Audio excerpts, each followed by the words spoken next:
Welcome into the Ringerverse. This is, of course, the Ringers Nexus podcast feed for all things fandom. We are Steve, the architect, Ahlman, the builder and tinker of things. We are Jomi, the explainer, Adeniran. You've got questions, he's got answers.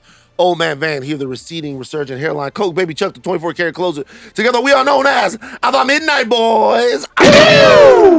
Follow us on socials, Insta, Twitter, Facebook, and TikTok. Jomi. People are loving the movie content coming from us on the socials, man. The Sinners stuff is popping. Sinners. And the Thunderbolt stuff, the director with the interview with the director. Excuse me, what'd you say? New Avengers. New Avengers. All right, don't be doing that. They gonna start attacking us now. His mama named him Clay. I'm gonna call him Clay. Nah, it's Thunderbolts. You know, people always say that. People say that like his mama named him Clay, I'm gonna call him Clay. I want people to realize the guy who refused to call Muhammad Ali got his fucking ass kicked. Muhammad Ali beat the shit out of that guy. Go ahead, Jomi. Nah, man, all that stuff is going crazy, man. We're popping off, guys. The price of the brick going up. It is. That was funny in Coming to America, though. His mama called him Clay, I'm gonna call him Clay. It was funny. But, you know, then you don't have to box him. We're on YouTube. Like, comment, subscribe, share. You can watch every Midnight Boys and House of Art episode on youtube.com/@Ringerverse and also on Spotify. Programming reminders. Ooh. Programming. So I'm gonna do it like I'm answering the phone somewhere. Okay. Programming reminders. Okay. You put your white people voice on? Yeah. No, that I'm really good on I the feel phone. bad now because like I hate when a telemarketer will like hit me with just like a really nice voice. I have to be like, How fuck are this. you still talking to telemarketers in 2025? Because sometimes they fucking They like do? it's like a phone Yeah. number and I'm just like, fuck, I think I know this. I didn't save it, and you open. I'm like, You answer numbers that you don't oh know? my god, Steve is being pedantic today. That's crazy. Who answers phone numbers they Steve, don't not know? for this episode. This is a very important episode of the pod. There's a lot to get Andor. to. Can we not today with your pedantic little ass? Steve is being pedantic today. That's okay, Steve. We I'm having fun. This week, House of Horror brings you their deep dive on Andor. You guys watch the movies of Mike Flanagan? Yeah. That's the dude that be doing the Netflix horror stuff? Yeah. Yes. I watched one that's fucking terrifying. You see Dr. Sleep? Yeah. So no, I haven't seen that one. That's I watched really the what's the one? It's called Midnight Mass? Midnight Mass. Masterpiece. Terrifying. Masterpiece. No, I can't do that. Glad So you guys good. are having fun. Yeah. Thursday, Bud Mash dives into The Last of Us. We're gonna have to have a conversation about which show is the show that's being left out. There's a lot of shows happening right now. Right. Andor's cooking. Yeah. Mhm. Last of Us is cooking. Mm-hmm. A lot of stuff is on the plate right now. Sizzling. This is on the plate of content. Like the fajitas. fajitas walking by. Yeah. Walking by. Like, but I feel like there's some things that are being left off the plate. What's getting left off the plate? Well, I'm not sure. We'll talk about it. The Midnight Boys have fucking talked about every single Well, not goddamn us. TV show and movie. Not us. Not us. But the cultural conversations. Are we leaving things off the plate? Andor's getting left off the plate. Andor's getting left off the plate a little bit. Wow. And the Midnight Boys give you their Last of Us reactions right when the episode ends. We're right on top of things. But on today's show, we give you our instant reactions. Oh my God, Daddy. To the latest episodes of Andor. Spoiler warning for everything Star Wars to date. Wait, guys. Before we get into it, let's make sure we're on our A game. Okay. Shut the fuck up. Clea. Spoiler warning. Fuck out of here, bro. Spoiler warning for everything Star Wars up to date, Steve. We're getting ready to talk about Cassian Andor. You're listening to a reaction podcast. The spoilers are coming. We have to put you in the know. And there's a lot of dense shit going on here. Charles, this is a very important Midnight Manifest, but you're the only one that can do it, so go ahead and let us have it. All right, this is your Midnight Manifest for Andor, episode 7 through 9, directed by Janice Metz, written by Dan Gilroy. It's BBY2. Cassian and Bix reside on Yavin, having cut ties with Lathan. Willman interrupts their peace when he reveals that Lathan knows the whereabouts of Dedra, and wants Cassian to take her out. Trying to coax Cassian out of his self-imposed exile, Bix takes Cassian to a force healer that senses that he's a messenger of great importance to the galaxy. Partagas finally informs Dedra that it's time for her to call a declaration of martial domain, so the Empire can strip Gorman of its Kalkite, rendering the planet uninhabitable. Dedra is partnered with Captain Kaido, a crisis specialist, concocting a plan to massacre Gormans during a peaceful protest, giving the Empire the final push they need to take over the planet. When Cyril finds out about Dedra's long plan, he chokes his lover, realizing how many people they both have sent to die. The Gorman front falls into the Empire's trap. Cassian is unable to successfully take out Dedra, but is finally found by a despondent Cyril. In a drawn-out fight, Cyril takes all of his anger out on Cassian, who doesn't even remember who he is, and then Papa Gorman takes out Cyril before he can kill Cassian. And Cassian returns to Yavin only to get his heart broken because Bix, now able to connect with the Force, or at least feel it, realizes Cassian means too much to the rebellion and he can't fulfill his destiny if she's around.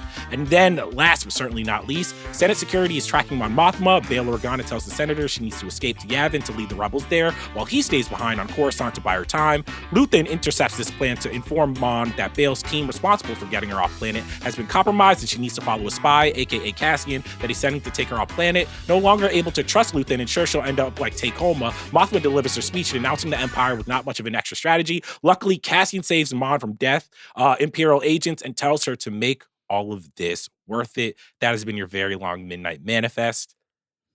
With that being said, Van, how are we feeling about these monumental episodes of Andor? I have a couple of things to say. First of all, as he was doing the manifest, what were you guys doing? I was getting hyped for the events of the episode, just remembering them in my head. Man, I was just recalling it. You know, rest in peace, Takoma, man. He didn't deserve that. Yeah. Game's the game, man. You know what I mean? We're not pouring. Okay, and I have another question. Where is the confidence monitor? Confidence. Why do you think it's off? Why do you think it's Why off, do you man? think it's off? I demand that it's turned back on. It's gone, babe. Yeah, why is the confidence monitor? And I guarantee you that the next time we pod, the confidence monitors will be on. I demand that they are on. Let's take this. Let's run this up the chain. Let's run this up the chain. This was I've consumed a lot of Star Wars content over the years. Yeah, like a lot of Star Wars. A lot of explainer videos. A lot of explainer videos. I've read a lot of comic books. Seen a lot of stuff. When I watched these 3 episodes of Star Wars content, I got the feeling that this is what Star Wars was always dreamed to be. We talk about Lucas and his vision and the stories that he wanted to tell and how maybe in 77 he didn't really have the technology or he couldn't shoot at the scale that he needed to make Star Wars into to tell the story exactly the way that he wanted to tell. And he talks about this all the time. It's him talking about it, not me. When I watched this, I thought, these are the stakes inside of the world. I understand exactly where I'm at. I know exactly how I'm supposed to feel. And I get why everything on screen is so important. I want people to remember, we know all of it. We know where Bail Organa dies. We know Mon Mothma's going to make it out, right? We know where Cassian Andor dies. We know where all of this stuff is going, and it just doesn't fucking matter. It doesn't matter in the least that we know, because there's so many other things that we don't know, and so many other things that we haven't seen. And from scene to scene, the tension that's being strung together is masterful. Masterful stuff. I mean, I think when I watched these 3 episodes, I don't think I know. This was just one of the greatest 3 episodes of TV. This series is like, I think it's kind of just eclipsed Star Wars to me in terms of that feeling of watching something on TV be done at such a high level. And for the Star Wars of it all, I think Star Wars works on so many levels and Andor works on so many levels. And I think there's the war part of it of how does fascism rise? How do you get to this point? How is this a part of a cycle? And then you have the emotional like through line of how can you love someone? What does love mean under this pressure, under this tyranny? But I think what these 3 did for me is that Gilroy and company finally hit on the mythic quality of Star Wars. I was vibrating when Bix takes Andor to the Force Healer, because in other interviews, go check out our brothers on the watch. They interviewed Tony Gilroy, and he's been talking about how Cassian is is a messianic figure, a Christ-like figure. And this episode, I was like vibrating because this felt like the moment we were always leading to, where Andor is showing us that someone who's not even sure if the Force is real, it's not like he can wield it. He's not a Jedi, but he's important. This person who is not a Jedi, but is close to this feeling, this religion, sees something in him. She calls him a messenger, someone who's carrying the past, someone who has some import. And it was so interesting to me where I was just like, oh, this feels like a Luke Skywalker moment. This feels like us, Cassian, being on the precipice of greatness, but denying it, of Christ being like, can I really do this? Like, am I the person? And I almost started crying when Bix left. Like I was teared up. I was like, oh, we've spent so many hours with this man. And it's like his suffering still isn't over. I just thought it was a masterclass in storytelling, in sci-fi, in space, in Star Wars storytelling. It was like kudos to the team. So Last Jedi sought to democratize the Force and make the Force something that everybody can wield, Broom Boy and all that stuff. And it was met with sort of a mixed reaction from people because the Force is meant to be special. It's a talent and something that is innate, but it's something that everybody has. I think this movie has democratized Star Wars heroism in a way that other things haven't been able to, because most stuff is oriented around the Skywalkers and the people that are tangential to them, right? We've seen other stuff where heroes that are not connected to the Skywalkers are around. We've seen Ezra, we've seen other people from the Clone Wars, we've seen the Bad Batch, we've seen all kinds of Star Wars heroes and all different types of Star Wars fights, all kinds of stuff. I don't think we've ever seen a hero have the importance and the meaning that Cassian Andor now has, because he represents the person that had to exist for the Empire to be defeated, which is the talented person who can be engaged in something, who can gain skills, but more than anything is willing to do what they have to do. Is willing to sacrifice what they have to sacrifice, willing to go where they have to go, willing to be as really at some points militant, lethal, as villainous as they have to do to take down something that's worse than them. Yeah. So, to me, as much as I've seen of Andor over the past X amount of years that it's been around, it was crystallized more in these 3 episodes than any other time. Boys, I think the thing that continues to amaze me the most about the show is its ability to surprise. Right, to your point, we know where all these characters end. We know how this story goes for a majority of our characters. And after watching the first season, you have, the heist on Aldhani, you have the end of the Narkina 5 arc, you have what happens on Ferrix at the end. And if the show were to just hit those highs, we would still be like, man, what a great show. If that was as high as the show got, we'd be like, man, what a great time. I feel like these 3 episodes took the show to levels that I honestly didn't think I could feel. I'm not gonna lie to you. I'm sitting there and I'm watching Cyril make eye contact with Cassian, and I stand up and I start cheering. I'm like, I texted you guys like it was game 7, man. I'm on my feet hooping and hollering. And there's still another hour of TV left, guys. You know what I mean? It's just the show does an inexplicable job of creating tension, of creating problems for our characters that they have to like wiggle their way out of. And the fact that Cassian continues, despite everything, despite losing Bix, despite all of it, continues to get up and like, all right, well, here's tomorrow. What do we got to do? That man went back to work. I'm like, he lost back to work. He lost the most beautiful woman in the galaxy. He's like, all right, I still got fucking clock it. I was sick to my stomach, dog. Well, aren't you happy though that Bix didn't get killed?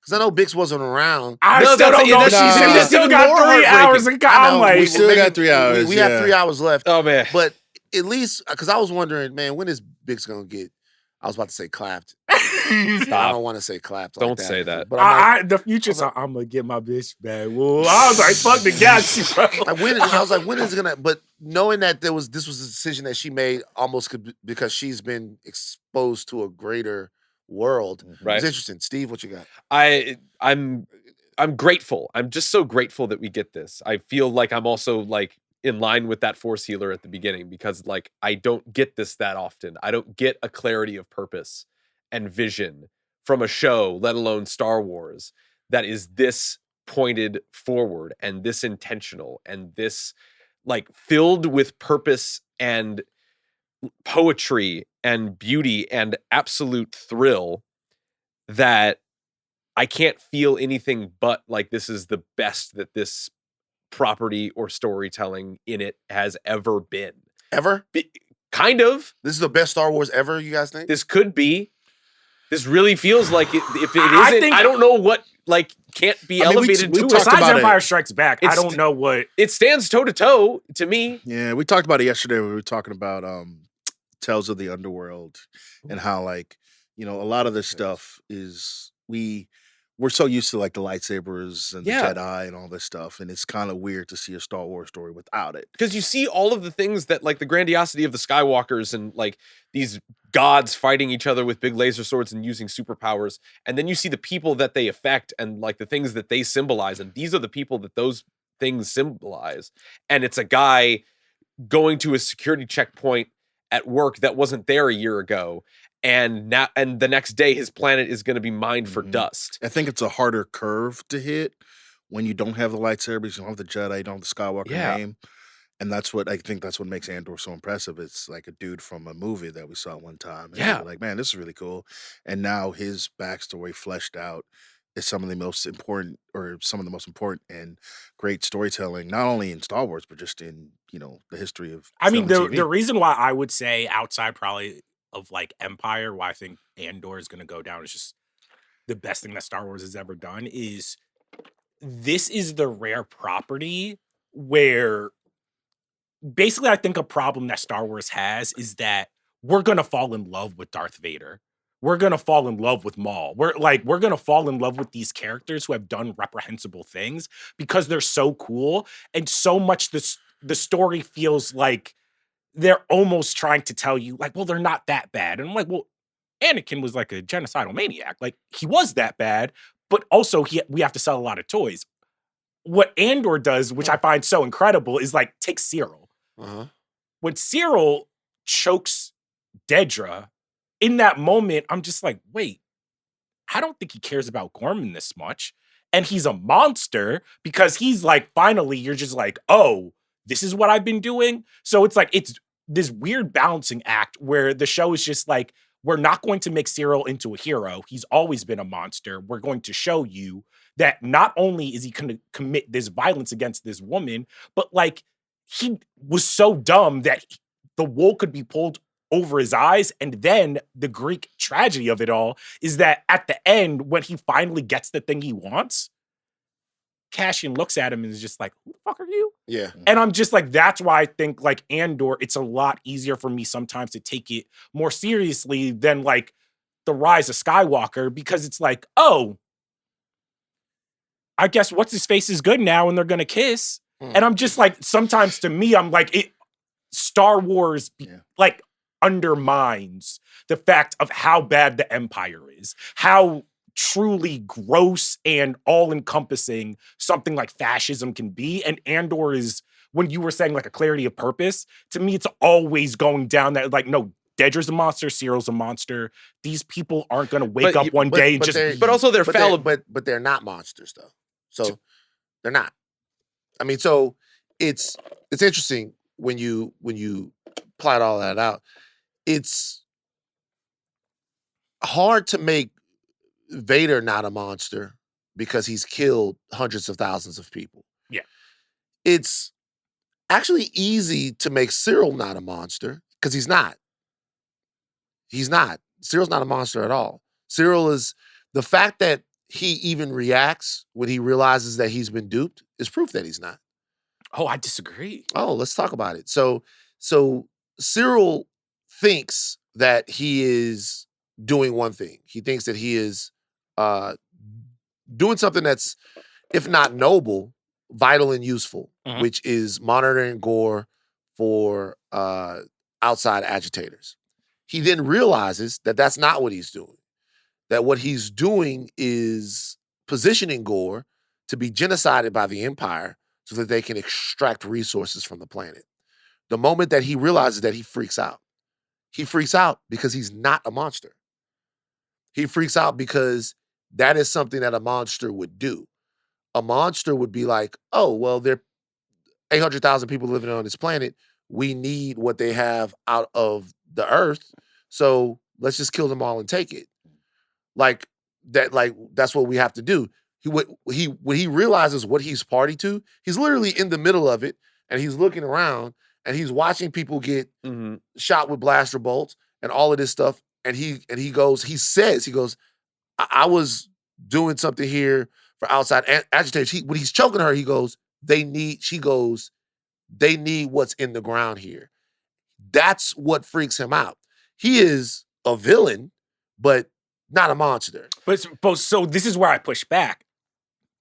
I think it is very purposeful that I got that read as well, but then I was just like, wait, so then why is the first thing that you do to choke out this woman that you love? Similarly, when he runs, I'm like, oh, Cyril's running. Is this his heroic turn? Is he trying to save people? But at no point, he's like watching all this happen. And instead of helping out anyone, the minute he turns and he sees Cassian, all that goes out of his mind. And he's back to this child that's like, my little revenge mission, trying to get this one guy, is more important than all of these people, peaceful protesters being killed. I think Cyril is. Well, he's not a hero. Yeah, he's just a guy. Yeah, but what I'm saying is that when he goes after Cassian, I think that is the show and the creators being like, look at how petty all of this was. He's an ignorant figure. I know, but part of that is because he's sitting there, and I think at this point, there's nothing we can really do. I mean, again, he's just standing there watching everything that he wrought, everything that he helped bring on. He's like, he kind of feels helpless. He kind of feels like, I sold. Yeah, like I sold. But he had 2 chances in this 3 batches in terms of like you're moving the goalposts. Like, I'm not saying he's not a hero, and that to me is the old, when you talk about how Star Wars positions itself in the first iteration of it, it was binary. It was monster or hero, and you had to choose a side, which is what Andor doesn't make you do. Andor is like, they're people that are in circumstances, right? So Han Solo in A New Hope, at first is a scoundrel, right? He chooses hero. Vader is a villain. Then he chooses hero, right? What is Vader if he decides, Luke throws down his lightsaber, doesn't want to fight? What if Vader does that? What if Vader just leaves, right? Like, but that's not what he does. He saves his son's life. He kills the Emperor, I guess. And he saves the entire galaxy. He chooses heroism. Cyril, at the point when he chokes Dedra, he chokes her because he is overtaken by emotion by what she's done to him. There's a betrayal there in terms of their relationship. There's a betrayal that she's made him into a monster, and he attacks her. He just does what a human thing would do, not a hero would do. I mean, the most unrealistic thing for him to do would then be to start saving people, because that's not in him. He's just a person that has been set on a path and now doesn't know what to do. And when he sees, but has he? And that's my question, though, because I think there is a grayness to it where it's like he is stopped by 2 of the Gorman front before this happens. He's stopped by Enza, and then what's her father's name? I forget it, but like the figure where they both at this point know that he was a mole, and they're both kind of just like, do you not see what's happening? And I do think that it is this philosophical question of, was Cyril sent on this path, or was he willfully ignorant? Because he didn't want to see. Like she said, you didn't seem to mind the promotions. Yeah, like he didn't want to see all of this because he was getting what he wanted, which was rising through the ranks of the Empire, becoming this important person, where I'm just kind of just like, oh, you would have had to be the biggest idiot in the galaxy. He's in love. But it's also the banality of evil. See, this is so interesting. So there's no evil in it. Like he's in it. There's no evil. I mean, the overarching things of his complicity with everything that the Empire has done since he got to Gorman. Nobody else could have run him like she did. Of course. Yeah. Right? And because so all of this, he is, in this particular situation, he is like aggressively and brutally human. Mm-hmm. Like he's in love. Mm-hmm. So all of the stuff that he's found connection to somebody that the whole point of showing Cyril with his mother was showing that Cyril did not have connection to his mother.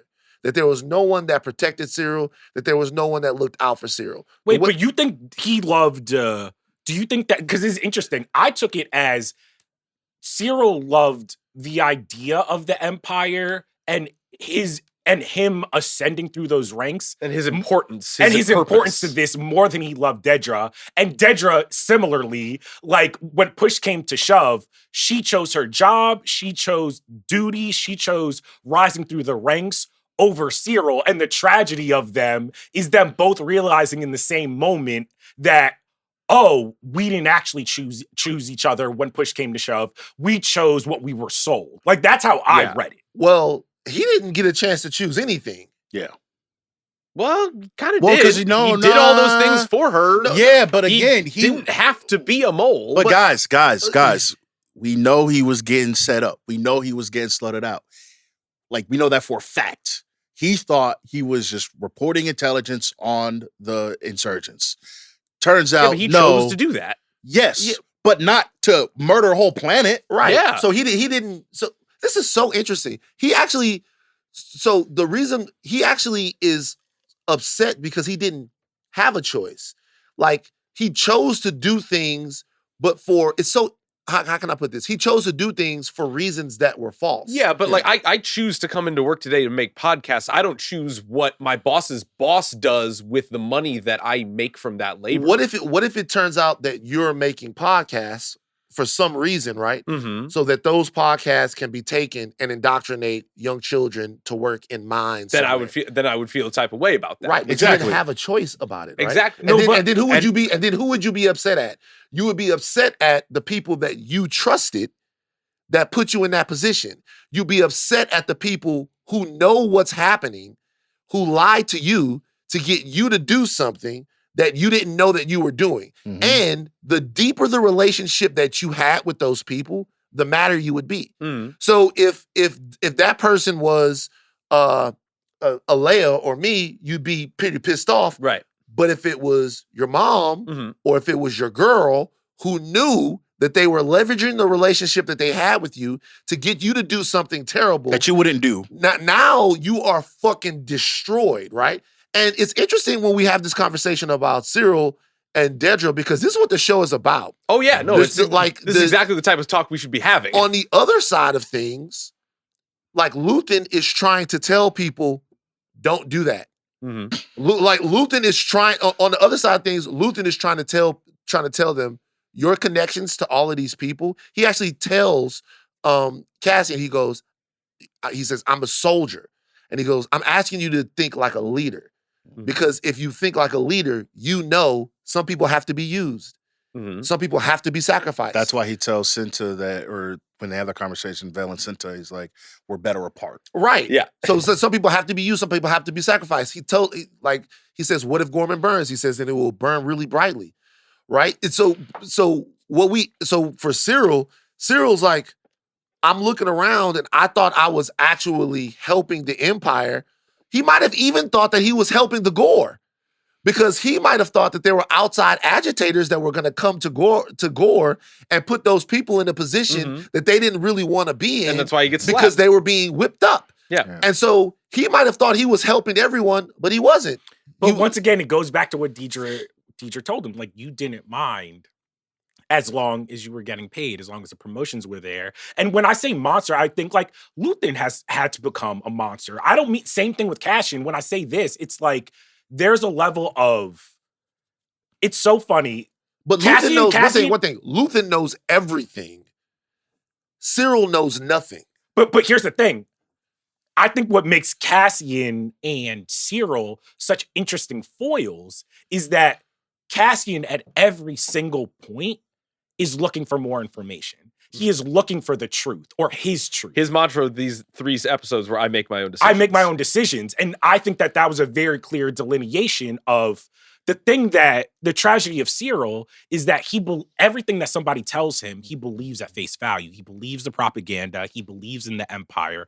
And I think what we're kind of litigating is that what makes Cassian this figure that Force user is just like, you're so important, is a lot of things, but it is that quality of being like, at every given point, I'm going to search for my truth and what it does mean to be free. And Cyril is like, I mean, if I'm taken care of, then I'm taken care of, like, what is because here's the thing, like I said, the Gorman Front people are confronting him. The leader is literally like, he's looking at this man and he's going insane because he's like, how can you live like this? Like, it's in front of you right now, and you're still, like, you still have the wool over your eyes, and we're 5 minutes away from being destroyed. I agree. Cassian's the hero of the story, and Cyril's a dude, but he's not a monster. Like, Cassian is the hero of the story. So the hero of the story is going to be like, why am I doing this? Like, if Cassian was in love with Lathan, if Lathan was Bix, right? And Bix was running everything, maybe Cassian does a couple of things out of emotion that change our perception of the character. But Cassian got into this situation. Cassian is asking questions from day one. Like when they have to pilot the thing and he goes, no, I'm flying it. Like, I'm flying it. Like, Cassian is that's what makes him a hero. I think the hero is in the eye, but that's in the eye of the beholder, because even when he's saving Mon and she's like, this guy just killed a man so easily and didn't blink. I feel like it's the show reinforcing to us that it's just like, yes, Cassian is doing heroic things, but everything that he's had to do has come at a cost. And like, he's killing people sometimes where people are like, was that the only way to do this? And Mon is even getting baptized into, oh no, we're in a war. The line is very... I think that's the show, right? Yeah. I mean, he said, hey, what's your name? Clovis, boom, shoots him. Tough, right? But we're Dedra is Dedra. Watch it. Wait, now. Can we say Watch really quick, and I'll let you continue? I think it's racist for people to correct Black people when we mispronounce a name. It's not that low. Okay, I don't know about that. Y'all gotta chill. Yeah. Sorry, the bookstore's called what again? What? Well, Barnes and Noble. Barnes and Noble. Steve. Barnes and Noble. We're arguing about like who's a monster, which is a monster. At the end of the day, Lathan and Dedra and the Empire have the same goal, which is to irradiate Gorman, right? They want the cow kite. Luthans can use this to galvanize people. He wants the cause. Yeah, he wants the cause. End of the day, the planet blows up, explodes. Both of them can use that to their advantage, right? Where you mentioned at the beginning, versus good versus evil. At the beginning of Star Wars, it was very binary. It was, one or two things. Now, you got two people who both want the same thing, but for different reasons. And so we are left to look at ourselves and ask, who's doing it the right way? We're positioned to go like Lathan, Cassian. They're freeing us from the oppression of the Empire. Those are our guys. But at the same time, Dedra and the Empire are like also like, hey, we want to blow this planet up too for like whichever reason. End of the day, we're left to go, who's like really doing this. There are no monsters. There's just people doing stuff. Like Palpatine, the Star Wars that we were given in at first, like Palpatine is so fueled with dark side energy, right? That he, like, without anyone else's help, he becomes aware of his force power and he kills his whole family. Like, he kills his whole family. He kills Palpatine is born evil. He kills somebody on a speeder when he is still a young kid. His dad fucking covers it up. He then, meets Hugo Damask or Dark Plagueis, whoever we would call him, and he's just evil. He's just pure evil, pure power, pure passion, pure evil. You can't talk anything to him. He's the epitome of evil, Emperor Palpatine. And the dark side of the Force is this all-encompassing thing that seduces you in and just feeds you passion, feeds you evil, feeds you all of that stuff, right? You're bad. You're bad until you are redeemed. You have to be redeemed. In this, there are people who do bad stuff, but I could argue that the mission of that shooting that guy is a heroic act if you think that freedom and democracy is worth fighting for, because they are on their path and that guy's trying to stop them from getting off the planet. Boom, you're gone, right? That's what the show is asking you to litigate. The show is asking you to litigate what people will do, not what's good and evil and who are monsters or who are not monsters, in my opinion, because everybody is doing like monstrous shit. Everybody is doing shit. The question is why, right? Mm-hmm. And why are they doing it? Some people are doing it for love. Some people are doing it for comfort. Some people are doing it out of a sense of, I guess, a greater sense of what freedom and justice mean, right? But even Lathan at this point, Lathan is so deep in the fight. He's so deep in the fight that it's actually more about the fight than it is about freedom right now for him, if you ask me. It's actually more about the fight because he's given so much. You hear these characters say over and over and over again, I will only do this if I know that we're going to win. They say win. They don't say freedom. They don't say, I'm doing this for the freedom. They say win. They are so deep into the fight that the only thing they can think about is what they've sacrificed to win. Now, they want to win because they want people to be free, because they want Palpatine gone, but it is the 8th or 9th round. And when you're in that ring at that point, you forget about the belt, you forget about the glory, you forget about anything. The only thing that's in there now is the guy that's in front of you. And so now, and that's what I love about the show, and why I'm so passionate about this particular point, because when Cyril saw Andor, that was clarity. Because he didn't know where he was supposed to be, but he knows he's supposed to kill that guy. Mm. He doesn't know what's happening. Everything is being blown up around him. He doesn't really know why. He was completely lied to about why all of this is happening. But when he sees that guy, he knows, oh my God, that's familiar. I know I don't like him. Time to lock in. I know, now I have some agency back. And then he still can't even do it. And what does he get for his hesitation? Death. He gets death, and also he gets a moment of just complete.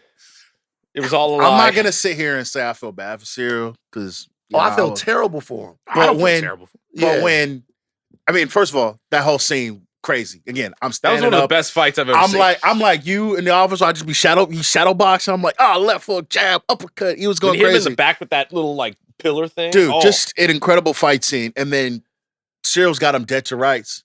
Cassian look him in the eye like, who are you? And then to get blamered in your last moment of life, knowing that everything you've been fighting for, everything that you've been you sacrificed so much for this moment to get in on this one guy who set you on this path to Dedra, the ISB, the whole thing. And for him to look you in the eye and be like, I have no idea who you are, buddy. Don Draper's, I don't think about you at all. Bruh. Tough. That was tough, man. I mean, that's what I think when I watched this show and why I loved it so much. There's this Shakespearean quality because there's a moment, it was one of my favorite moments of the episode where Cyril and Cassian walk by each other. Yeah. And it's kind of like this fateful moment where it's just like if they just kept walking, if neither of them turn around, if they just keep both of them are alive, none of this happens. Yeah. But I think what this show is constantly kind of litigating is that the reason I think we come to Star Wars is that it is so binary. It is so light side, dark side, good and evil. But I think that middle is that thing of just when Cyril's above Cassian and you see his face, it's a great piece of acting of just was this what all of this was for? Was this what my life was for? The first thing that we see in the first season of Andor is just that's the guy I need to get. The reason he's there in that moment is because of Cassian. And it's is it and I think that it's also, it's not just, Andor's not just litigating kind of the light side versus the dark side. It's litigating fate. Like, was Cyril always supposed to be here? Was he always on a one-way train to his life being trying to take down this dude and basically that guy not even remembering him? Same thing with Cassian. Is his whole life leading him to basically sacrifice himself for the galaxy? Or is he just the type of person, because of the way he lives, because of he's been at all of these historical events and he still stayed human? Is that what allows him to save the galaxy? Yeah. And I don't think that the show is trying to tell us it's either or. I think it's actually playing with the foundations of Star Wars, where it's just like, hey, maybe fate exists. Maybe these heroes are just heroes. That's what I love. I like that it's not coming down on either side. Yeah, man. So the Force entered into the show very delicately. Yes. Mm-hmm. Delicate Force stuff. No one moving anything around, but just a sense that there is some order to the galaxy or something more. Maybe the sense that there's maybe even something that Cassian understands or that understands Cassian. How did those two worlds mesh? Has your girl ever taken you to a palm reader?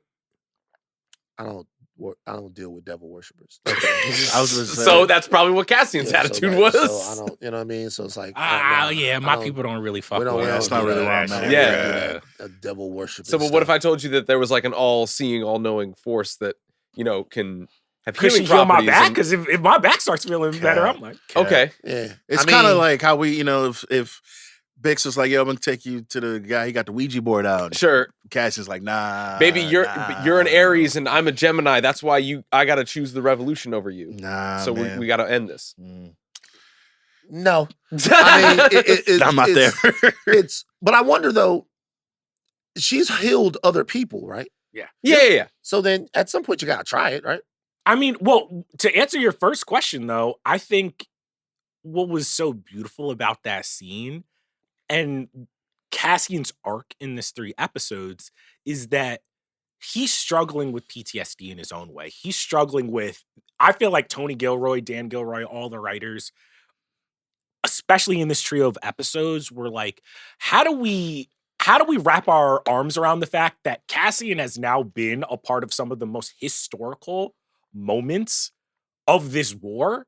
He is basically like Forrest Gump. He's like at every point. I think even Lathan kind of is just like, you've been here, you've been here, you've been here. Why do you think that? Like, why do you think that you're the guy? And when they bring Force into the story, I think it's done in such a great, delicate way, because what they're actually saying is Cassian is looking for a higher purpose and a higher calling and a reason for all this. He's seen thousands upon thousands of people die. He's had to sacrifice so much. And at that point, like, yeah, it's his back, but like the metaphor of that moment is that, can I surrender to this higher calling and realize that not only am I important to the galaxy, but like I might not be able to even understand or completely grasp my role within it. Like everybody in the story is starting to realize, Cassian, you're special. And Bix is the one to be like, oh, you're so special. And the closer I am to you, the more clouded your judgment can be. And I love the way Diego Luna played that, where he's like, he's scared, because you start realizing he's like, oh, he knows, even if he's not going to call it the Force, he's starting to believe that there is this higher calling. And he does that very like, I don't want it. Like he pushes it to the side. And I was like, yeah. I didn't want it. Go ahead, Jomi. To calls him a messenger, right? And we ultimately know like his fate is to deliver the Death Star plans, to give the rebels like a fighting chance to destroy the Death Star. And at first, I you don't think about it.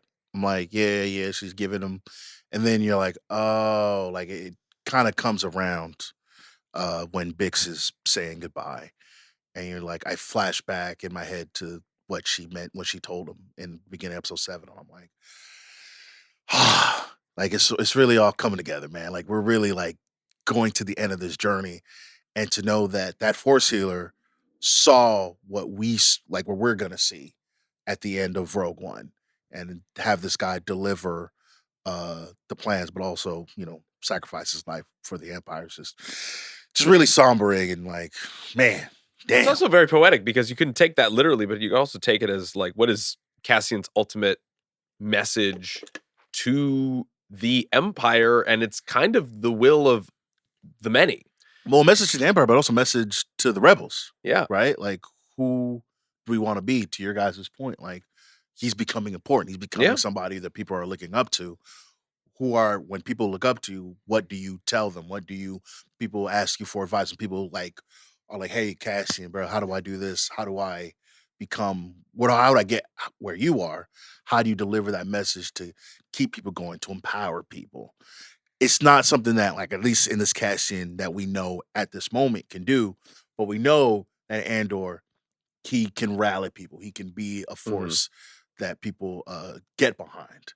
And so watching that growth, I think over the next 3 episodes is going to be great. But just in general, from when we found him in episode 1, season 1, episode 9 of season 2, it's just incredible. Mon Mothma. Good for her, man.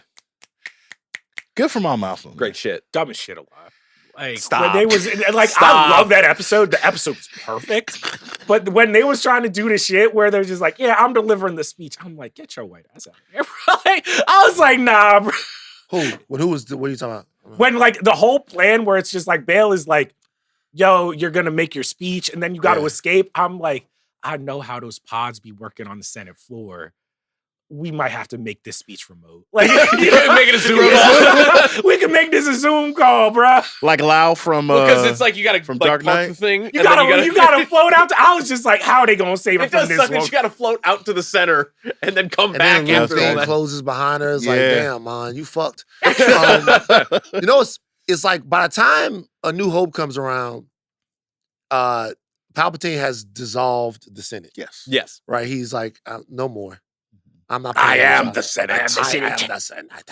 But by the time he's dissolved the Senate, all the vestiges of the old Republic are gone. But not yet. They still playing. Yeah, you got to hold the force up a little bit. They you know what I mean? they still playing. And if they are going to play, then they're susceptible to being played with. And really, I feel like Mon Mothma's speech is what ended the Senate. Because he's like, hey man, look, I can't have these. Hey, wait, like what did Voldemort used to say on Making the Band? He would be like, I'm shutting the studio down. Oh, right. Like you know what I mean? I'm shutting the studio down. That was the studio shutdown moment. I didn't think that it would be possible for Mon Mothma's speech to live up to the lore that is surrounded with. I did not think that the Gorman Massacre would be able to live up to, but they both did. It was but that a sweeping moment. But that Incredible. technically wasn't the Mon speech, because she gives the actual speech that the galaxy rallies behind in Rebels, doesn't she? Correct. Isn't this like the pre-speech? But this like, is kind of like the canonically. fuck the So Senate. there's a lot. It's really interesting because, and so I did this. Episode 9 ends with Cassian getting Mon out of there, and we hear over here that they've got Gold Squadron is ready to save Mon. Yeah. Right. That follows like literally as soon as episode 9 ends, you can go watch Rebels season 3, episode 18, called Secret Cargo. And you can find how that ends, right? So the interesting, like the overall thing is the Ghost is sent on a secret refuel mission. Like, ooh, what are we doing? And it turns out that they are supposed to help get Mon Mothma to deliver her big message to rally the rebels. And, chaos ensues, whatever. And it turns out that when she delivers that big speech on Rebels, it's on the Ghost. It's on the Ghost, and with Ezra, my wife, my love, Harrison Dula, Zeb, Chopper, and the aide. His name is The same aide from the same aide who like made the debut in Rebels. By the way, like he was there from the jump. Erskine Samaj, and they give the speech, and all the ships come, and it's a really like important moment. That's one. Two. The speech on the Senate floor that we see and the speech that they're watching at the beginning with Zeb and Ezra, it's a little different, right? the one where we watch in Andor, she mentions Emperor Palpatine at the end. She alludes to the whole big scary thing, but it's not until the end where she's like, Emperor Palpatine, everybody goes, ah! In Rebels, I don't know if this is probably like a little snippet, but it says, I name the Emperor himself for ordering the brutal attacks on the people of Gorman. Their peaceful world is one of countless systems, helpless against his oppressive rule. This massacre is proof that our self-reported emperor is little more than a lying executioner imposing his tyranny under the pretense of security. We cannot allow this evil to stand. Now, it's not one for one, like for like, but I can see the vision. I mean, on but where it's even going. what I think this show does really well is that even at that moment, Cassian can't be the hero. No. Because he's the one who had to kill a bunch of people to get her out of there. He's a spy. And they're already like, we need to change the story. They want Mon to basically they want to spin the story so it's a little bit more heroic. Yep. And everybody, and I was just like, oh, that is such a smart choice. Yes. To even say that, like, oh, the Rebel Alliance is even getting more sophisticated in how they position their leaders. So it's not just like, oh, she just showed up on Yavin. No, we need to make a big deal of someone finally coming to really unite all of these. And this is why, I mean, we talked about this like episodes before where we're like, yo, this is getting to the point where there's a whole bunch of stuff going on in between Rebels and Andor and like Bad Batch, like all these shows. Where does it all come together? And like, this was the moment where it all like finally like wove into one timeline. And I think it's really funny that like next week we're going to get like the actual Rebel Alliance working together.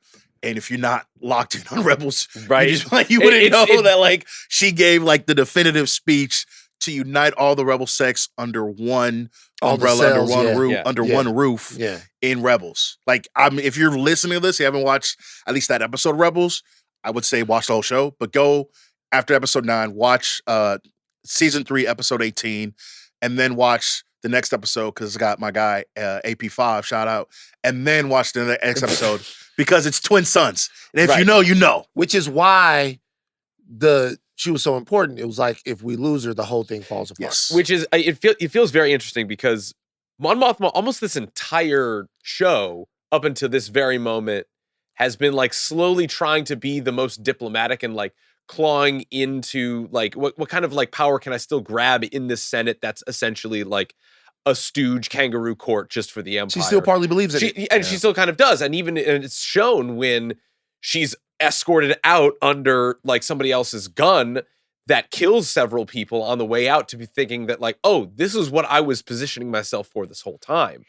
She didn't even fully grasp it until she left that Senate floor, what she was actually doing. She was never going to see the Senate again. She was never going to be a formalized recognized senator of the Empire. It is going to be something different when she comes back. Not just that, Chandrilla, all the of pageantry, the clean, all that's gone. It's all gone. She doesn't know what they do. Yeah, she knows that. She knows from the standpoint of she's aware that they have to fight using asymmetrical warfare and guerrilla tactics and really insurgency to affect the Empire. But she doesn't know what they do. And she didn't think. And then she's sitting right there. She sees it. She sees it in the fact that Lathan is running her aid. Dog. He can't leave any stone unturned. There can't be any loose ends for him. She sees it there. She's very affected by that. Dude, that whole scene, her and Lathan, was, again, we're watching just high-level television. Because she is standing there and she's like, oh, this dude again. It's like, actually, it was bad. It's only getting worse. Yeah. Right. Not only do I got a guy in your circle, but the people you're supposed to run with tomorrow ain't really, you not up to stuff. You got to roll with my guys. She's like, yo, I'm already at the top of my, like, I'm already here with you. Like, I can't keep doing this. I got to deliver this thing tomorrow. Like, how much more do you want from me? It begins in the earlier days of her arc in this show with like kind of the arrogance to think that this wouldn't come to her doorstep, that this wouldn't be the thing that she can kind of just like feign in and like funnel these back channels of revolution, and that it would just be delivered to her in any other way. But instead, she has to actually be violently brought into the fold at the very moment of her most defiant. This is her being activated. The walls are coming. The walls Does are closing in on her. Does she doesn't how to actually handle know it. though that like she's like, damn, I can't trust Lathan. But at a certain point, like I'm like, yo, you do realize Cassian doesn't kill all these people. He has to kill you. Like that is like it is almost this moment where Likely I'm like, not. I'm like either you get out of here alive, or if you're captured, Cassian They will kill you. both of you. Like you are two. Like I'm like Lathan is the only one. I'm like Lathan understands. And he says that the moment you get captured, the whole Rebel Alliance, like we're fucked. Cooked. There's no coming back from this. Yeah, I mean, look, she sees she sees everything happens. She even sees everyone is on go except for Mon Mothma. Right. Yeah. Everyone is on go. Rebel spy, boom. Like she's like, what the fuck is going on? Everyone is on go except this is her initiation yes. into the desperation of what the Rebel Alliance has to be. And also, they have to have somebody like her. They have to have somebody that understands the persuasion of thought.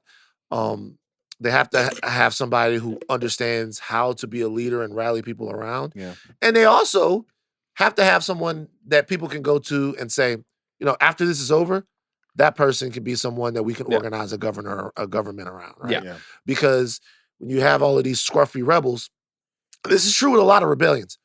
Look, we can point to rebellions over time in different places, particularly in rebellions that are led by insurgency. Mm-hmm. I'm not gonna, I don't want to get into politics and people get all mad. Oh, what are you talking about? Viva or whatever. And so, but particularly, it's when these rebels become the leaders. Yeah, it doesn't always go well. The real world comps are like numerous. It doesn't always go I mean, well. there's a reason why Lathan is just like he looks at Cassian. He's like, hey, they gonna string both of us up. Like I don't know what you and think about somebody like Saw Gerrera. Yeah, Revolution's not for the same. Do you think, to your point, do you think even Lathan realizes where it's like maybe in the real world, a lot of these rebel leaders do not realize that they would not make good politicians? But do you think even that's why he's like, yeah, you know what? I'm not going to Yavin. And Cassian is just like, no, you can still. He's like, nah, I'm not gonna make it. Everybody has different jobs. Yeah, and. But obviously we know that Bail Organa never makes it to Yavin, right? Correct. That this is the last time that he and Mon Mothma are going to see each other right here. Oh, Rogue One. They do see each other in Rogue One. They do see just each other before in that. Rogue One. But one of the last times that they're going to see each other. Yeah. So we know that he never quite gets to the point because Alderaan is destroyed. Right. Mm-hmm. He's on it and he dies. Tough. Tough for him. Tough for him. Good looking guy that Bail Organa. Whoever they get to play him. Benjamin Bratt. Ben Bratt, baby. I'm saying whoever they have playing. Ben Bratt, Jimmy Smith. He's always a smooth motherfucker. But here's the thing, he a little too smooth because when Mom looks at him, she's like, yo, can you trust the people? She's like, yeah, you can trust. You can trust my guys. I was like, all right, man. All right. Well, he's not built for that. He doesn't know. Yeah, he doesn't know. He doesn't know. He's like, because she asked him, she goes, can you trust him? He's like, yeah, I trust him. It's like, do you know them? He goes, no. He's like, well then, but it's like, no, I don't know. And at no least background check. Lathan is like, I'll put my best guy. Yeah, this is my guy. I pulled my guy out of the slums, man. That's where I'm a little bit like, I gotta remember Andor as a TV show, but god damn, Lathan, like Cassian run around like fucking Michael Jordan. Like it's just like any single time they need a bucket, any single time they need anything, Lathan is like, hey yo, I'm gonna get your best friend. He's gonna come to Yavin. Like woman didn't even wait for Bix and Cassian to have a little cute little thing. He's just like, hey yo, Lathan needs you, bro. Like come on, I don't give a fuck about your back. It's tough, man. We gonna talk about Woman being a milk merchant. Go for it. That's twice. You had the girl on Mina Rao, right? You had to leave her. You know what it was. Then we come back. Is he out black? there. Woman, I would think so. He's darker than everybody else. I don't know. I mean, you was out here saying Haley Steinfeld was black. Why can't my nigga Willis be black? I never said she was black. Run the tape. No. I didn't say she was black. I said that she had a half black Filipino grandfather or whatever. I didn't say she was black because that's actually the opposite of what I said. Because I look at all of these people about I look at all these people about whether or not they black or not, and like certain people's kids and how they look, Jesus, and whether or not they black. I'm not sure. Are they? What happens? They're not black. Now you're asking the questions. I'm asking the questions, but I don't. Is he black though? Is he black? I would think so. I think I'm gonna give Wilmon some. What's the some actor's love. name in real life? Let's see if he didn't play. Let's see if he didn't been in Top Boy. This is he's been in Top Boy is crazy. Good show. Jeez, he's played by Salman Pod. Or no, that's his actual name in the show. I'm sorry, his dad's name in the show. Salman Pod? No. That's his dad's name. His name is William Pak. His father is Salman Pak in the actual. I think we can agree that this is when the show's at its best. When we're arguing about like. I want to know if he's black because I don't know. Because here's the thing, though. Do you get called Mohammed Ben Amor? Mohammed Ben Amor. That sounds pretty black. Mohammed Ben Amor. Yeah. Okay. They ain't even got no Wikipedia page. Damn. I got a soccer player. Okay. Jesus Christ. Okay, so maybe he is a milk merchant because it seems like whatever it is, it's a little milky going on right there. But hey, galaxies of many. Yeah, how long had he known her? Well, it's only been a year, right? What was it? The whole year? No. Remember, because he was on Mineral, he had his little thing over there. Then he spent that little internship with Saw. Saw yeah. And then he's on Gorman. And then he was on Gorman, and he found his little thing. So less than a year? Maybe like a year change. Yeah. If it's a whole year, I get it. Sure. Because it was unclear how long they known whole year? Yeah. A whole year. You can get attached to somebody in a year. You can get attached to somebody in a year. You can get attached to somebody in a year. People meet and then 8 months how later many of them last? I would have been like Cassie, and I'm like, Charles. hey, yo, you meet a year. story. So you know somebody a year, you can't get attached. You can't fall in love with someone in a year. If I'm on Gorman. What you mean? If wait, so you're saying you date a girl for a year and you're like, what are we? Is that what you're talking about? Oh, I definitely. Wait a minute. So, but I'm talking about like in a real way though. Oh, wait. So like, really, really like. They was together. And I run in and you on the radio and they like, I'm like, hey, yo, come on, get on the ship. Aleya, what do you feel like is the right amount of time to form an attachment to someone? What? That's a great answer. Great answer. What's the right amount of? We're asking Aleya. This is going to be a new segment we do called Ask Aleya. Right. Aleya, what do you feel like the right amount of time to form an attachment to somebody is? Like I think it's a case by case basis. Okay, but let's try the podcast and let's see. Let's think. In this situation, you're going to risk your life to go back and save them, right? Yeah. What would be an amount of time that you would think that attachment would form? Honestly, I can't imagine doing that. So I don't have an answer. Like 3 months. No, here's the thing though. If we're stuck in a war, right? a year is damn near like we've been married for 20 years. Yeah. So I get it. Well, you got to think about like guys. Think about every day could be your last day. But like, think about it in a non-romantic sense, or maybe a romantic sense. Think about guys who make buddies in the army. Because they were going through this situation together, they were. I agree, and they become like, super. So even, but I still was looking at him a little crazy. Like I'm just like, all right, come on, too much. I mean, he needs a this girlfriend in the he shows revolution. Up. The next time he sees Cass, he's like, got the leg all messed up. Bro, she was straight, by the way. Maybe he gave up his leg for her. Here's the thing: she wasn't crying enough for me. I was like, she was just like, hey, yo, what's going on, Cass? I'll tell you why. You know why though? Losing a limb in Star Wars not a big deal. Yeah, you really could get a robot arm. They come back. They come back with the robot arm. They hook you up. They lose. I wonder if they have robot dicks. If you you know what? Actually, I think you need pretty good insurance to get a robot arm. But Vader don't got a robot dick though. Who? Vader got no robot. Vader don't got a robot dick. Wait, he doesn't? No, he doesn't. That's why he's so angry. Wait, why not? Yeah, Emperor wasn't thinking like that. Well, the Emperor actually, we've talked about this before. The Emperor actually fucked over Vader in his suit. Yeah. Did all kinds of crazy shit to the suit to make Vader feel pain because he was mad about what happened. And it makes him more powerful. Yeah. I mean, if we go back to episode 8 now, one thing I will say that this show does so amazingly is, I probably brought this up on the first season, I think because we're introduced to like the stormtroopers and the blasters, motherfuckers getting shot really don't mean anything in Star Wars.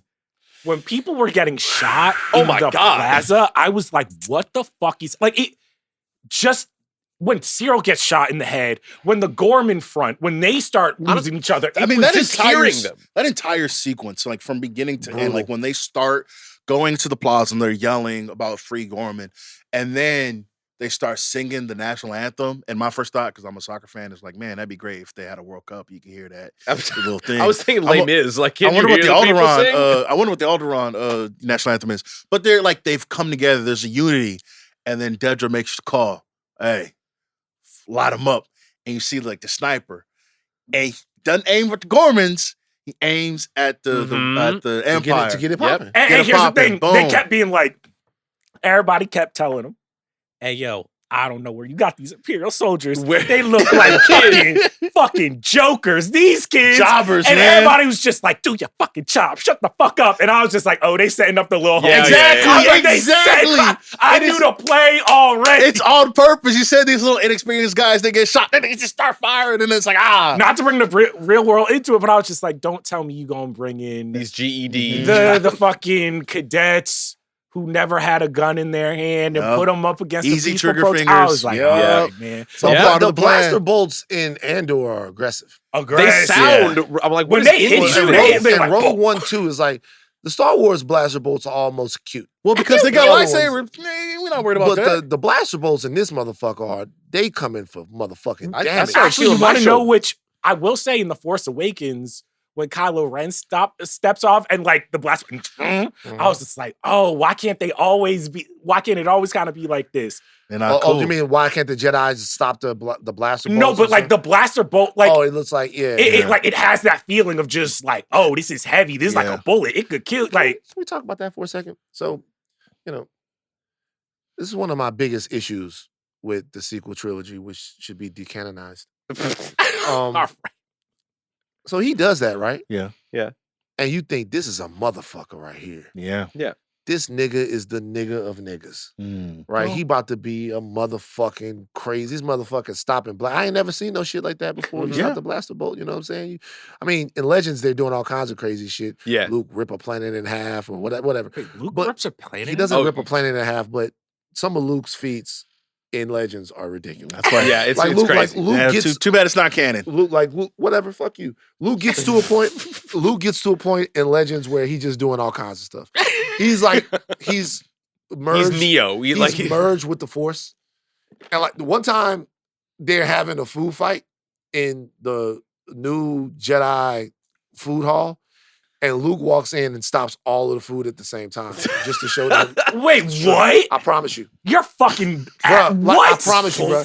There's a food fight that happens. In the middle of the There's a food fight that's happening in the mess hall of either his new Jedi Academy or either in something that has to do with the New Republic Army or something. And Luke walks in and just stops all the food at the same time. Everybody's food is just stopped just for him to say, shut up and stop fucking clowning around. He does all kinds of crazy shit. I'm gonna make a video about Luke's top 10 feats from Legends. This is a lore video I actually would love. This is like I would love to, because here's the thing. This. That's around that time. Like even when I was reading comics, like in the 90s, 2000s, they started giving Superman all these fucking crazy fucking. There's like he's Lightning Man, he's Red Man, he could do this. I'm like, bro, like nah, fuck all. Luke's just doing all kinds of crazy shit. It's like he ripping, but they don't really do that in the movies that much. Does Luke? Is Luke getting busy in Legends? Does he have a woman on his heart? Yeah, Mara Jade, right? Mara Jade. Mary Jade? Mara Jade Skywalker. Mara Jade, yeah. Man, she was bad at first. She was the assassin for the Emperor, and then they met, and she sent. This was during the whole time. This was during the first Thrawn one. This was maybe the very first one where she gets sent at Luke, and then they're together. And then after a while, Luke starts kind of running the game on her a little bit. Yeah. What is it with I can't remember the name of the pirate guy that she might have been working for at this time, because she was working for the Empire at first. Look up the name of the. I can't remember the game. Look up the name of the pirate guy that Mara Jade was working for. Mara Jade, Skywalker's Empire boss. Skywalkers, man, they love their scoundrels. You know? Yeah, That's like- what I was gonna ask. Why are they always going after assassins? Well, because you know they're good people. You know what I'm Fucking saying? Yeah. despots. Like, They all like that shit. Talon you know what I'm saying? They like to Karad? chase. yeah. Talon, whatever. Talon Card, yeah. Talon She was Card. working for some like the pirate Smuggler, yeah. the smuggler pirate guy, and that's who she was sent by that guy to Luke, but Luke didn't realize that Legends is crazy. that she had already Legends worked with is- Palpatine. Legends is great. While we're Shout out to on the this twins. topic, where does Cassian rank now in Star Wars in terms of feats? In terms of just like the feats that they've done that Can I are finish important my to the can galaxy? I finish my Oh, yeah, Kylo sorry, Ren sorry. point real quick? No. It's not sorry because we went off in 5 different. Yeah, we were deep in there. Tangent to tangent to tangent. My point is this: once he stopped the blaster bolt, I thought he was about to be a motherfucker. Yeah. He turned into Fallout Boy. 15 minutes after that shit happened, bro. More My Chemical Romance. But More My continue. Chemical Romance. Like 15 minutes Okay, after but that shit happened. then bro. you have the throne room fight. He was cool then. But yeah, but here's the You thing. would, Here's the you would thing. say no. Yeah. Really? He got packed up. He got packed up by Rey, who had a lightsaber in her hand for 5 minutes. That's All right, right. that's not- we're not Even doing this. We're not doing this. We're not Even doing Finn this. was holding We're his not own a doing little this. Even bit. Finn was holding his own. He should have 2 pieces. You He know, how should- Vader, you know how Vader did? Shout out to our sister. You know how Oh, Vader, yeah. You know how Yeah. Vader was fucking over her? Yeah. Stepping around like Vader Yeah. was He pulled fucking his shit back. over her. Vader was fucking Yeah. over her. Vader was No dancing. lightsaber. Vader was like a Marion. Vader One was hand. dancing, pushing her shit back. Hold up, come here, do all kinds of stuff. He wasn't doing that to Finn. Nah. Finn was fucking hanging in there with him. But that's what I don't get because Finn I'm is just a like, whoa, gnome, bitch. whoa. Kylo Ren was trained by Luke. Finn don't even got none And of the Force. Snoke. You're not supposed to. Yeah, you're not supposed to be hanging with those. Wasn't supposed to be boys. hanging with him. That's so you're supposed to win those games by 40. Yeah, it's Yeah. not Yeah. supposed to be close. Like, and anyway, but Anyway. back You- to Andor now. Are you talking about Cassian's feats? Yeah, like in Cassian's terms of all of Star Wars now, because Cassian by the end of Andor he's been everywhere and done anything. I would say number one still would probably be Luke. Are we talking? Wait, I mean, you You talking talking about like just feats in Star Wars? Yeah, canon It's feats tough. of like in terms of the important, like He's their a- importance to being in a certain place at a certain time, basically having galaxy-wide impact. Anakin's up there too. Anakin, Sure. Obi-Wan. Like if we go like Obi-Wan probably it's- got the best feats. it's different if it's non-Jedi. No, I think Luke is above Obi-Wan though. So you guys are doing this again. You're doing this Obi-Wan. again. Okay, so just listen. This is the Midnight Court. I can make an argument. Okay, so Obi-Wan has 2 different victories against Darth Maul. Yes. Uh, Twin sons. 2 Correct. different victories against. He's 2-1, but but galaxy-wide impact were like, you know what I'm galaxy saying? wide Galaxy- impact. Vader, he fucked over Vader twice. Luke, But here's the thing, Cassian with the Death Star, that's like a galaxy. Like if they don't get that plans, it's a none. Yeah, I I think that that's he's probably like an A triple plus, like Nah. human level smuggler. Like he'll probably I dog would- walk on I Solo. would is, argue- Cassian, is Cassian a better smuggler than Solo is? Oh yeah, hell yeah, hell yeah. hell yeah. I Hell don't see yeah. this nigga in fucking carbonite. I tell you what, do you? Han Solo owes way too many people money. Cassian, everybody that he owes money is dead.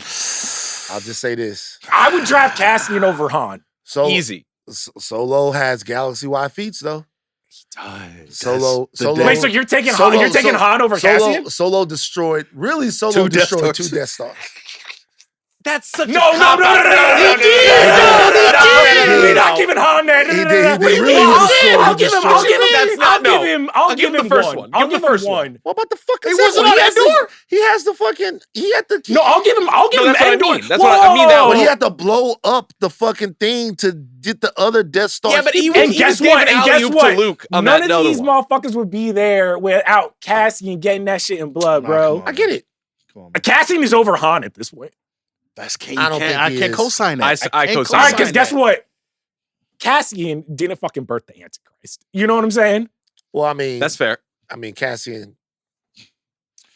Yeah, that is. Han Cassian had was one not a job. deadbeat Han- dad. Han had to be a good, like that's all he had to do. But He at had- the same time, though, Cassian you or gotta Han? blame Skywalker for that. Though. How? how? Because he was What the fuck chilling. you It was talking cool about? until he wanted. Wait, until he was about wait, to wait, murder wait. his He was about to nephew. kill his own nephew. Yeah, he was. That's. Yeah, No, and, no, no, and so a here's the good thing. dad would have actually helped you through some shit like Can that. I be real? Can I be like let's if we zoom out, if I'm Han in that situation, and I know the history of the Skywalkers, and I know your family ain't shit, You're not I'm sending like, him to you that know school. what I'm saying? Like, even sometimes with my family, they'd be like, hey, yo, we got to keep them away from that side of the family.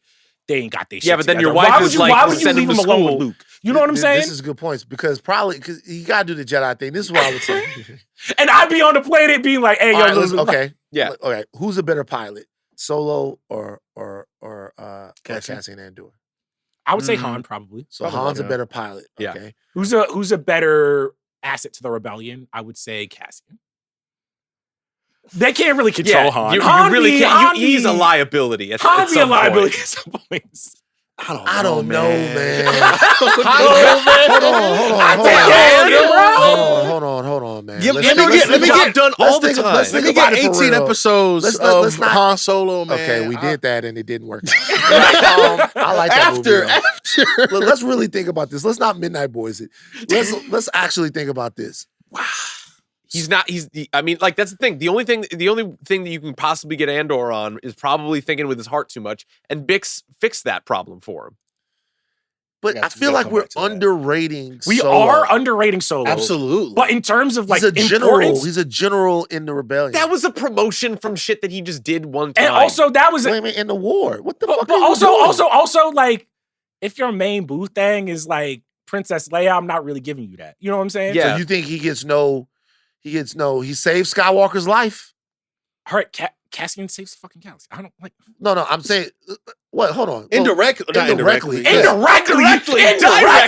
All right, we not doing this, Directly. Cassian. Hold on. Indirectly. Okay, well then, by that rationale, Galen Erso, like saved the fucking life. And by the way, if Solo doesn't shoot Vader's ship away, then Luke doesn't hit the fucking thing. They escape on the Millennium Falcon. they- That no, Han I'm is just flying. saying, I'm saying you don't promote a guy to general for that. No, well, I'm just saying you do, because then by the time we get to Hoth, he's calling the fucking shots. But also, here's the Save thing: Skywalker's life. who's a better friend? Because Cassian would never dog out fucking Chewbacca the way Han did. That's his boy.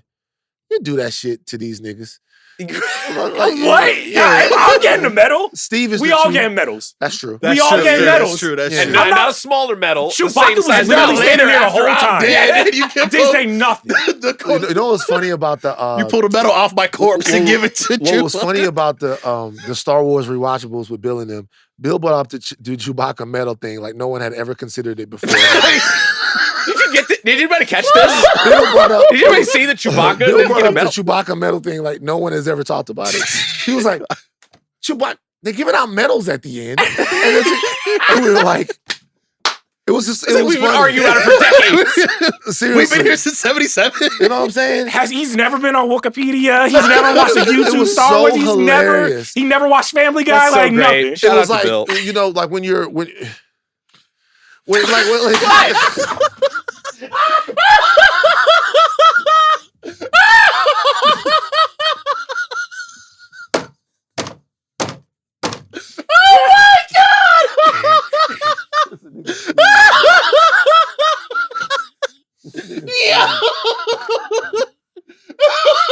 This nigga Steve is something else.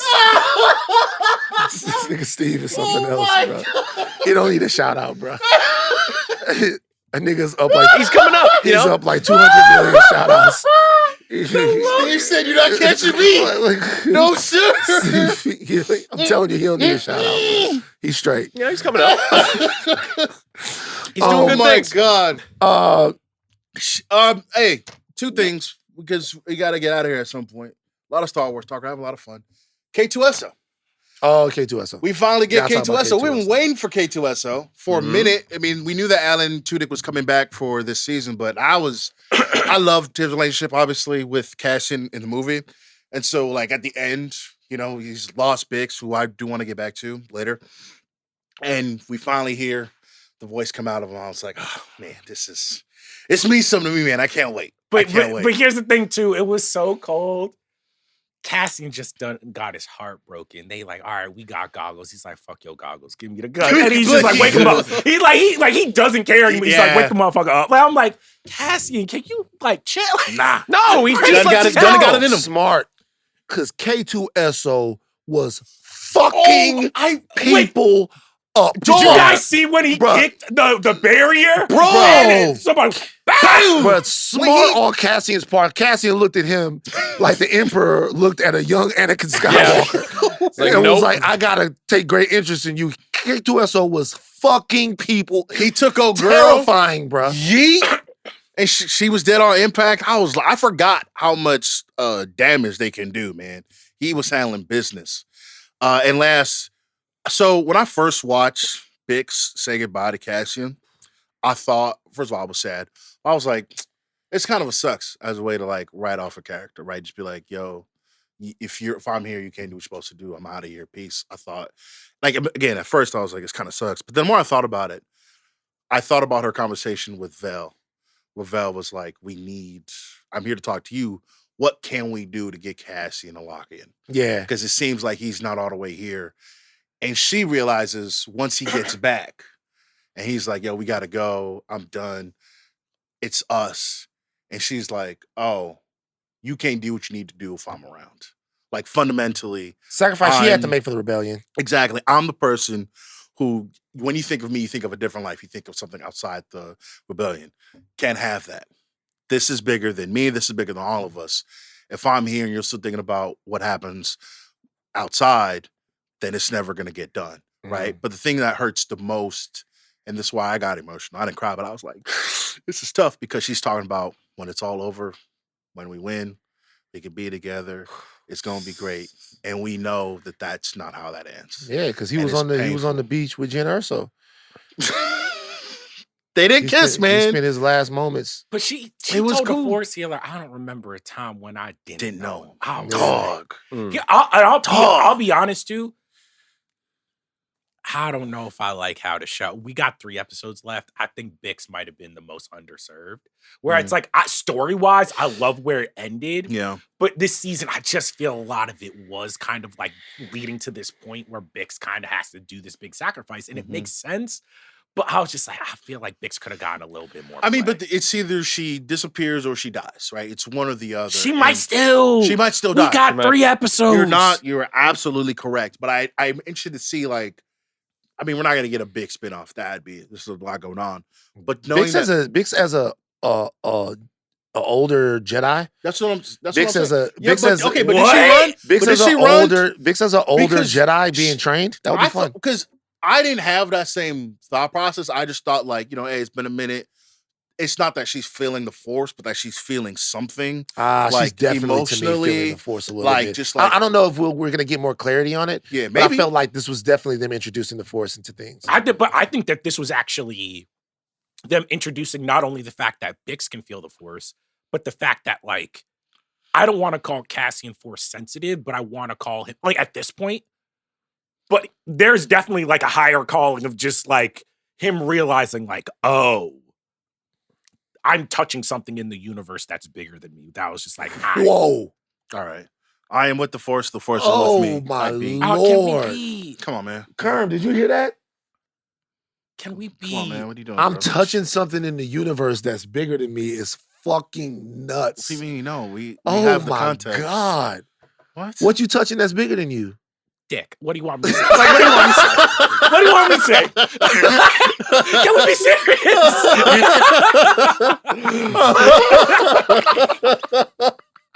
Oh my God. It's so much fun to podcast. Guys. Did we, all right, have we, before we get out of here, have we hit upon every single thing from this? Because there's so fucking much. It's always a lot, man, these 3 episode beats. I think we did a really good job of covering everything. I will say, and I think I'm gonna actually plant my flag on this. I think episode 8 is the best episode of Andor that we've seen. I haven't seen one better. Episode 8 was, I think, the crowning achievement. The only one, obviously, the prison escape is fucking fantastic. Yeah. But I haven't seen one better. I like, just from beginning to end, the tension, like all the stuff we've mentioned, we talked about over this like hour plus of this episode, was just a masterclass in building, and then having that climax and then having it resolved. I just thought that the storytelling, the shot you mentioned where Cassian and and Cyril are near each other, but they don't come together. And you start to wonder, like, oh, they're in close space. They have to finally like meet up. And then Cyril makes the contact, and then that fight and its resolution, I just thought was special television. And I can't imagine. I mean, we set this episode 6 last time. We set this episode 9 last time. How does it get better? I can't imagine. I have a feeling they can top it. Next week? Oh man, I don't know, dog. I have a feeling that it's Obi topping. At this point, I can't deny it because I didn't think they could top what they did last season, and yet they have. So if we're forecasting, because we were beefing over this a little bit earlier, if they land the plane, season 2 of Andor, where are you putting this up in terms of properties? I mean, we'll see. We have to. I'm gonna. At this point, I really want to wait. I want to wait for the next 3 episodes. Okay. Because we're giving it such high praise that we gotta let them finish. We're giving it very high praise, right? Oh, but we got K2SO in these episodes. Like we added a cast member. Yeah, man. He's gonna have a very short life, poor little bastard. 2 years is cool. 2 years for a robot. Yeah. But I want to see. I know how it's going to end, but I want to see how it ends. Yeah. Well, isn't that the greatest thing where like when you know how a story is going to end, there is that feeling of like, yeah, but if I watch it this time, it might end differently. Like that's a whole, like the whole time it's like, he's not dying. The question that we will be having next week won't even be about Star Wars to me. Wow. It will be, is Andor the greatest prequel story ever? Star Wars prequel? Oh, okay. No. Any I was prequel. about to say because Any prequel. obviously, Well, yes. most prequels suck, so. Well, I would say we have to kind of qualify we this. could parse It's it. like, is DeVito Corleone a part of Godfather 2? Would that be counted in as prequel? No, I think stuff? it's all got it. It's got like the whole thing. The has whole to be a thing has to prequel. be Like The prequel. Hobbit to me is not a prequel. The Hobbit was first, Yeah, that's not a prequel. and then Lord of the Rings came. Like it's not a a Let's- prequel has to be designed after the main story. Yeah. Was like that's my. Interesting. Let's put together our prequel, Okay. our prequel stuff, Yeah. right? Can you look up prequels just so like we can give the audience what we'll be discussing? Like, what are some of the greatest prequels? Bush and Sundance, the early years. I was gonna say Better Call Saul. Carlito's Way, Better Call Saul. Rise Better to Call Power, Saul. Better Call Saul, House of the Dragon, Young Sheldon, Yes. Young Sheldon, Bumblebee, 1883, 1883. Mufasa the Lion King. Okay, that's Fast Five, technically. Fast 5 is a prequel. Well, Fast Five's not really a prequel. They just filling in. Yeah. Fill in some. Because if that's a prequel, then Godfather 2 would Yeah, be. they're just Lord of the filling in Rings, The Rings of Power, Rise of the Planet of the Apes. Ooh, Rise of the Planet of the Apes. Okay, That's a good prequel. We're gonna have Furiosa, Mad Max Saga. Okay, Okay, no. Kicker to the curb. All right, Jesus Christ. Fury Road is. Wait, is Fury Road? No, Fury Road's not. No. I Captain think Fury America: Road The is First after. Avenger is not a Prometheus. Okay, I like Prometheus, but it's not going to be able to really. They are saying Pearl, which I do love Pearl. I love that movie. I love that movie so much. Transformers 1. Y'all not Prequel. like that. I love that. I liked Transformers 1. Why? I don't know. Y'all weren't mint edition, baby. Y'all weren't there. All right, Y'all niggas. locked All right, keep it up. in. Solo, a Star Wars story. All right, Hey. let's go ahead and end the song. Alien Covenant. Y'all like Alien I Covenant? love Alien Covenant. Are we watching the Eh. Alien FX show? I'll watch it. I'll watch it. No, I mean, are we covering on the midnight? Oh, We I'm could. not sure. I mean, we could if y'all want us to. Yeah. Say something. I mean, I don't know if motherfuckers are that excited for X-Men First Class. Ooh, that's a Pretty good one. good. Pretty good There you go. movie. I'm a X-Men First Class So trooper. let's do it. Let's put together a definitive list of prequels, and let's round it out to maybe like the top 10, top 5 I mean, prequels. it's top already five, better yeah. than those prequels that motherfuckers are gassing just because they're in theaters now. What All prequels? right, bro. You're trying to hate Revenge of the Revenge Sith. of the Sith. Trying to hate Revenge of the Sith. I I like don't hate of the Revenge. Sith. It's fine. Nice. Yeah, I It's like a Revenge of the strong 7. There you go. Like I love it. I mean, Andor is better than Revenge of the Sith. Sure. I love, but Revenge of the Sith is like, I love Revenge of the Sith, but Andor is probably better than Revenge of the Sith. Is Revenge of the Sith better than A Phantom Menace? Yeah, it's the best of those three by far. Yeah, which- easily. Yeah, I watched some. I forgot. Jar Jar Binks does take the curve down on that one. But 1 and 2, he's not even in throw one. Hey, my nigga became a senator. Y'all haters. Y'all hate it. So then They let right. one of these jokers become senators. That's what we realized. My man became a senator. They was booing. They was booing. Where does Jar fucking Jar Binks Bob stand like, on the separatist movement of Gorman? He was used as a pawn. That's a wrap. This week on the Ringerverse feed, the House of R brings you their deep dive on Andor. Thursday, Bud Mash dives into The Last of Us. The Midnight Boys give you their Last of Us reactions right when the episode drops. Another show that's cooking. Our producers are Steve, the architect Ahlman, Jonathan Kermah, Jomi, explainer, Adeniran, hashtag the Blue Milk Merchant, Aleya, Zenieris, an additional production from Arjuna, Ramgopal. Chuck, take us out. We already miss you, Bix. Andor has gone to another level.